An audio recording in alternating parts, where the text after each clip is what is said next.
Aujourd'hui, c'est le 8 mars, la fête de la femme.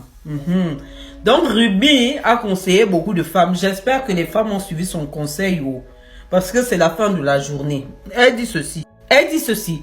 Urgent les femmes camerounaises, que célèbre-t-on le 8 mars de chaque année? Le 8 mars est une journée d'action, de sensibilisation et de mobilisation dédiée à la lutte pour les droits des femmes, l'égalité et la justice.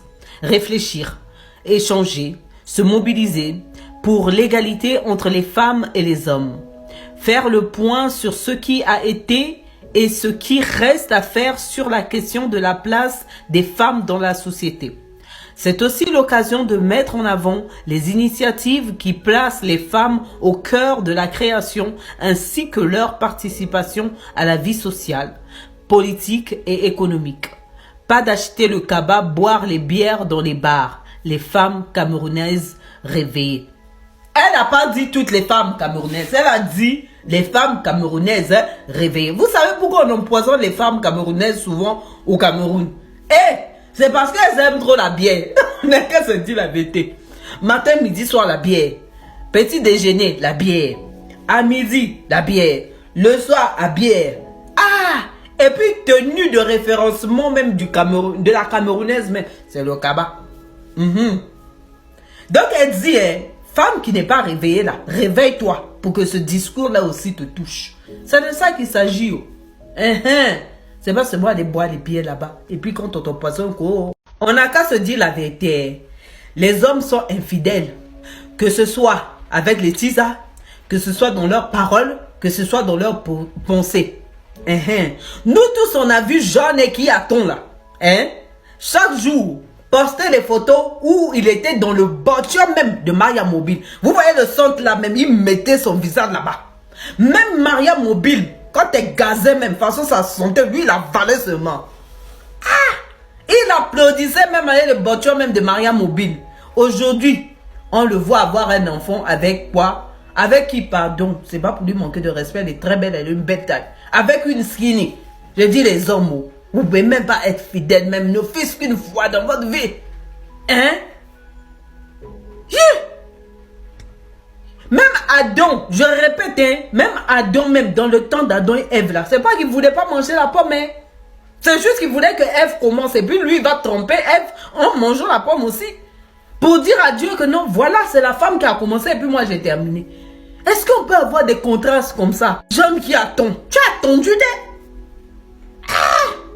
un homme s'il te dit qu'il aime les femmes, bocholifiées, ça veut dire qu'il aime les placards. S'il te dit qu'il aime les femmes avec la bouche pulpeuse, ça veut dire qu'il aime les petites lèvres. S'il dit qu'il aime les petites lèvres, ça veut dire qu'il aime les boosty flights. S'il dit qu'il aime Apuchu, ça veut dire qu'il aime skinny. S'il dit skinny là, ça veut dire c'est Apuchu. Je dis les hommes, quand vous allez être fidèles dans votre vie? Ivio, tu sais non, quand tu as fait ton truc à Evita là, moi je t'ai défendu parce que moi je ne comprends pas les choses à l'africaine. Les Africains ont toujours tendance à trop prendre les choses à cœur. Moi je suis pas comme ça.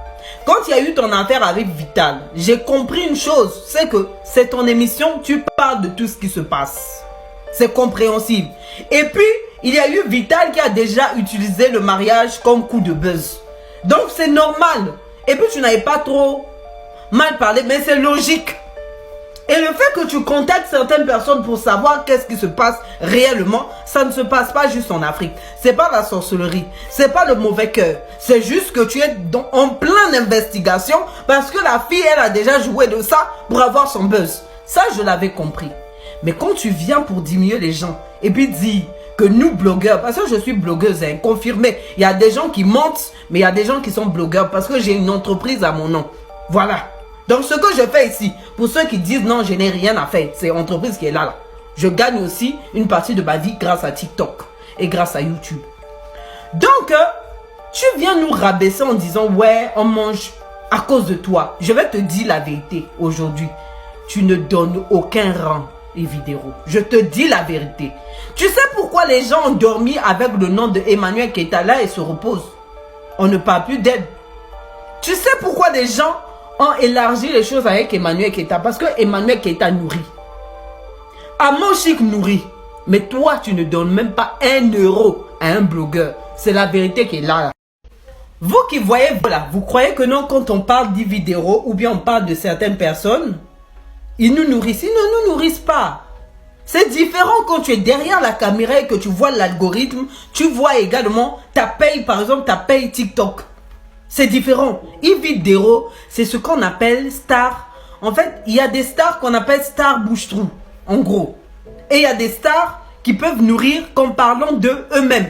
Donc quand tu mets même leurs photos là, voilà pourquoi je dis qu'il y a des gens qui ont moins d'abonnés, mais qui sont plus influents.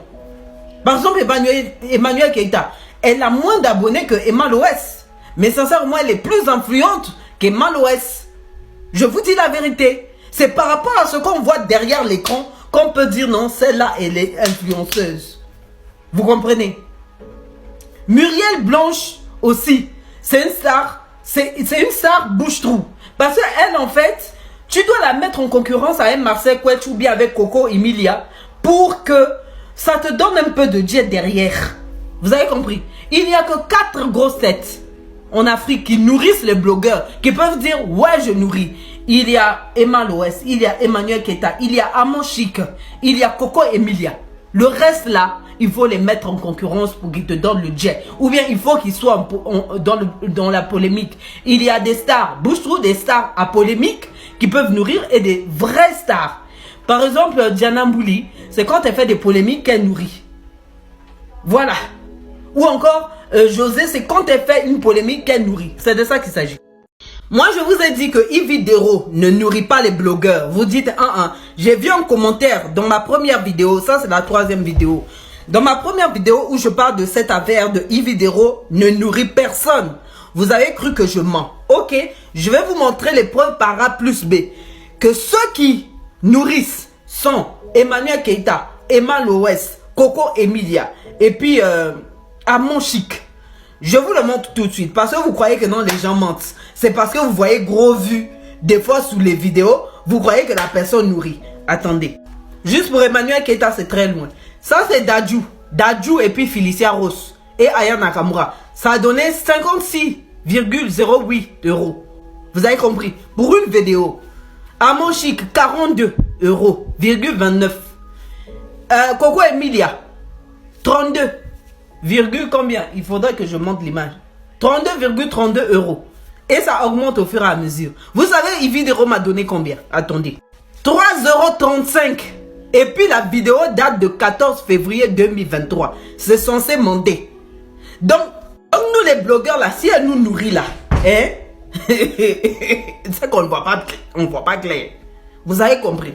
Donc avant de parler souvent ou bien de croire à n'importe quoi, les gens vont venir vous dire on vous nourrit patati patata là. Pardon, allez chercher aussi derrière l'écran. Qu'est-ce qui se passe exactement? Ividero ne nourrit personne. Elle a la visibilité, mais elle n'est pas influenceuse. Qu'est-ce que vous comprenez pas? C'est les Français